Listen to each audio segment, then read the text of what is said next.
वरिष्ठ नेता ललित बत्रा जी के हम कार्यालय में हैं। बत्रा जी, सांसद के लिए जो है भाजपा के जो मोहनलाल बड़ोली जी हैं, उनको जो है टिकट मिल चुकी है और कई दिन से जो है वो जनसंपर्क कर रहे हैं, लेकिन शहर में बिल्कुल फीका सा माहौल है, किसी तरह कोई माहौल नहीं दिखाई दे रहा।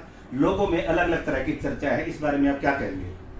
देखिए, मैं आपको एक बात बताना चाहता हूँ कि लगभग 20 दिन हो गए मोहनलाल जी को टिकट मिले हुए। उसके बाद हमने 9 के 9 कार्यालय जो है हर विधानसभा में एक एक कार्यालय खोल दिया है। और आपकी जानकारी, अपनी जानकारी को आप दुरुस्त करें। आपकी जानकारी ठीक नहीं है।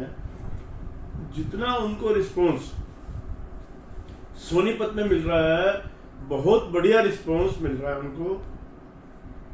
और यदि आपके पास जानकारी ना हो तो मैं वीडियो के माध्यम से आपको जानकारियां सारी भेज सकता हूं कि हम लगभग हर वार्ड में एक एक दो कार्यक्रम कर चुके हैं। और आप यदि वहां पर देखेंगे उन वीडियोस के अंदर कि वहां पर जो जनता आई हुई है, यानी कितना बढ़िया रिस्पॉन्स, उत्साह उनमें है, आप उसका अंदाजा भी नहीं लगा सकते। अभी हमने 8 मरले में एक कार्यक्रम किया, पटेल नगर में एक कार्यक्रम किया, कैलाश कॉलोनी में कार्यक्रम किया, विकास नगर में कार्यक्रम किया, आर्य नगर में हमने कार्यक्रम किया, कालूपुर में हमने कार्यक्रम किया। यानी कार्यक्रमों की इतनी डिमांड मोहनलाल जी की आ रही है कि आप उसका अंदाजा नहीं लगा सकते। मैं आपको लिस्ट दे सकता हूँ, कम से कम 40 कार्यक्रमों की तो पेंडिंग मेरे पास लिस्ट पड़ी है, क्योंकि लोकसभा का क्षेत्र इतना बड़ा है।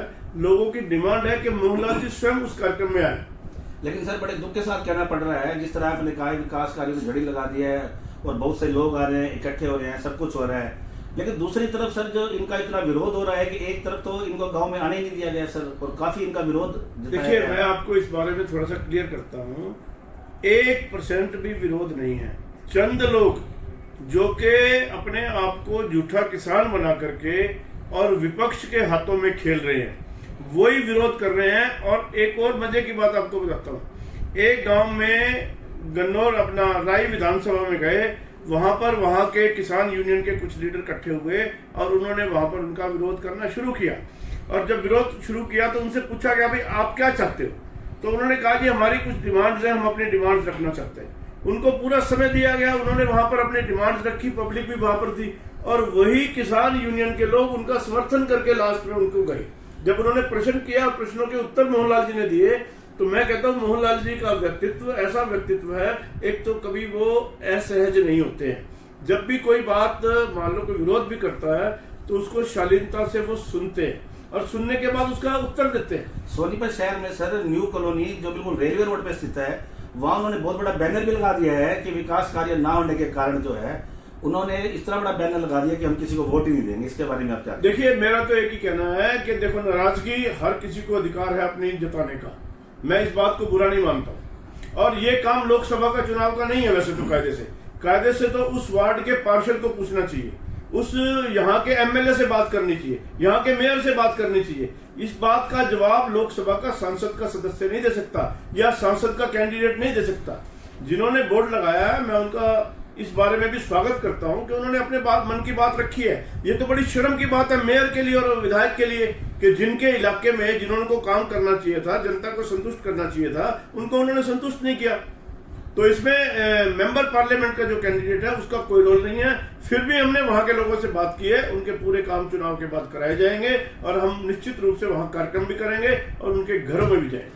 सर, काफी समय हो गया, जैसे भी आपने बताया 20 दिन हो गए इनको चुनाव लड़ते हुए और काफी जगह विकास कार्य किया और जो है लोगों का समर्थन भी इनको मिल रहा है, लेकिन एक तरफ सर कांग्रेस पार्टी है जो अभी प्रत्याशी नहीं खड़े कर पा रही। हाँ, ये इसी बात से आप अंदाजा लगाओ ना कि कांग्रेस के पास प्रत्याशी ही नहीं है। हम तो सुन रहे हैं कि वो हरिद्वार से एक्सपोर्ट करके यहाँ से इंपोर्ट करके ला रहे हैं कैंडिडेट को। तो आप ये कहना चाहते हैं कि सोनीपत का उनके पास कोई मेंबर ही नहीं कोई है, कैंडिडेट ही नहीं है। और हमने जो सुन रहे हैं बात को, बाकी तो कंफर्म हो जाएगी 2-4 दिन में, कि वो तो हरिद्वार से इंपोर्ट करके ला रहे हैं कैंडिडेट। उनके पास सोनीपत में कैंडिडेट ही नहीं है कोई। लेकिन सर ये बताया जा रहा है कि वो भी लोकसभा के जो सोनीपत के जो मेंबर है यहाँ के जो है सर जीन जज्जर के पास जो है उनका निवास है, भले ही वो हरिद्वार रह रहे हैं। सर, निवास तो किसी का भी कहीं हो सकता है।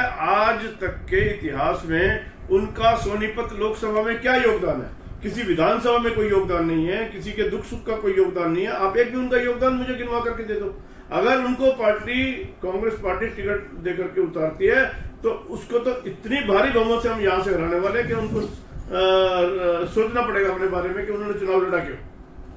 देखिए, उन्होंने बड़ा स्पष्ट किया है ललित बत्रा जी ने कि यदि वे हरिद्वार वाले जो है प्रत्याशी को उतारते हैं तो निश्चित रूप से जो है मोहनलाल बड़ोली की जीत जो है काफी भारी संख्या में होगी। सोनीपत से राजेश हसीजा की रिपोर्ट।